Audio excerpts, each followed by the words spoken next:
Want to transform your boring Qlik Sense dashboards into visually stunning and informative masterpieces? First, let's create a new app or open an existing one where you want to add your image. Click Create New App, give it a name, and then click Create. If you already have an app, simply open it. Now, open the sheet editor by clicking the Edit button located at the top of your screen. This will allow us to add and customize objects to our sheet.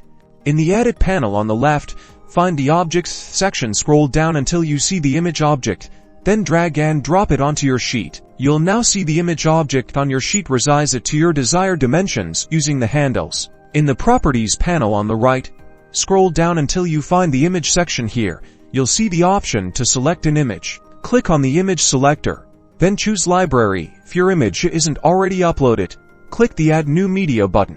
Navigate to the location of your image on your computer, select it, and click Open. And there you have it. Your image is now embedded in your Qlik Sense application. You can adjust its size and position as needed.